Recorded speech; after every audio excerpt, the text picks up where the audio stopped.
So the House Oversight Committee finally got around to questioning one of the doctors who received JFK in the emergency room after the assassination.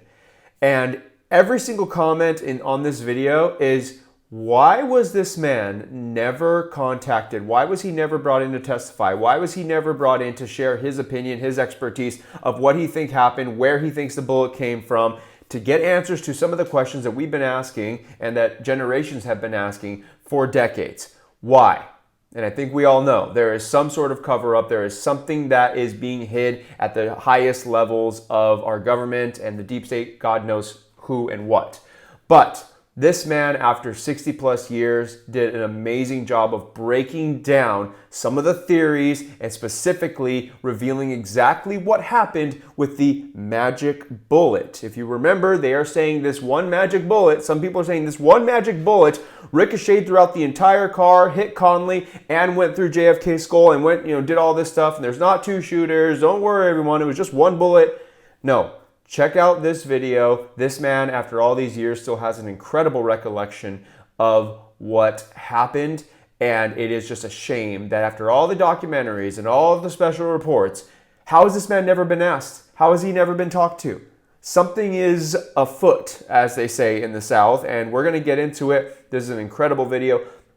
Please, before we continue, make sure to like this video and subscribe to the channel. It really helps us out in such a big way. You have no idea. So I'm going to make the video big here, and we're going to listen, please. And also, watch what he says about the Warren Commission.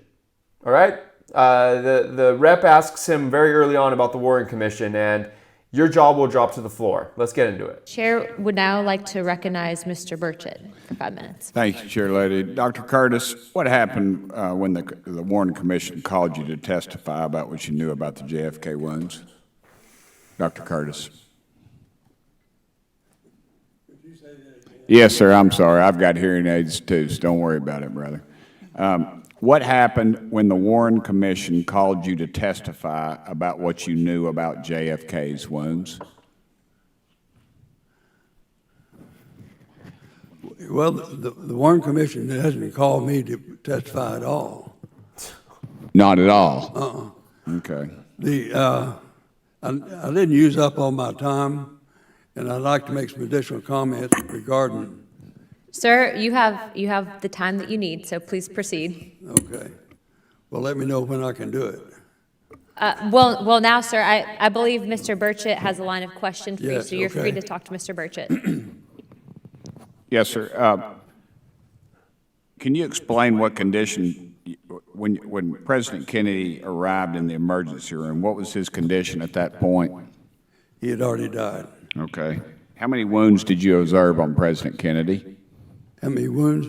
President Kennedy had a wound to, of course, the big wound to his head. Right. But he also had a wound to his throat.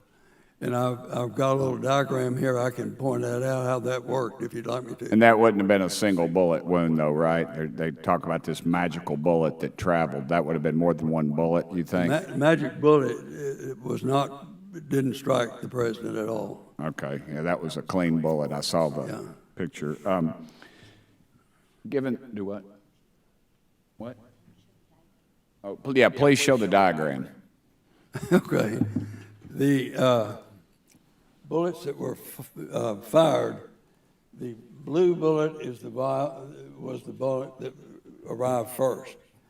And you can see it started probably from the railroad trestle, which is to the southwest, and came up and first struck President Kennedy before he got out from under the tree that prevented the window shooter from shooting. Then, and we know that because the Zapruder film showed President Kennedy holding his throat in real distress when the Zapruder film started, and he had already been shot, and that wound to his throat would have killed him. It did kill him, because we know from the tracheostomy that we had to do that the bullet to his throat obstructed the trachea, and so he had taken his last breath before that. Also, the bullet that struck President Kennedy in the temple killed him also, because he just removed about a third of his brain. And the part of the brain that it removed was in the posterior part of the brain, and that is the area of the brain that controls the parasympathetic and the automatic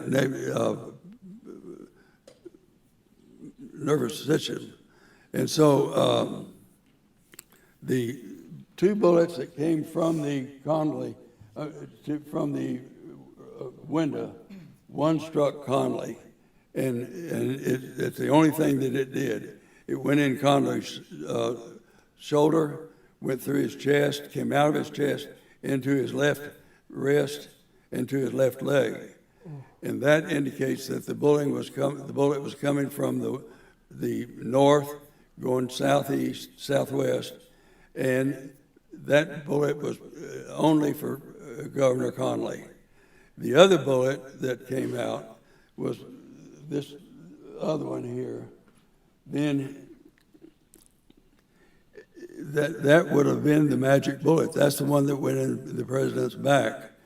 And the Warren Commission then wanted to choose that bullet to be the magic bullet, which went through the top of his head. Now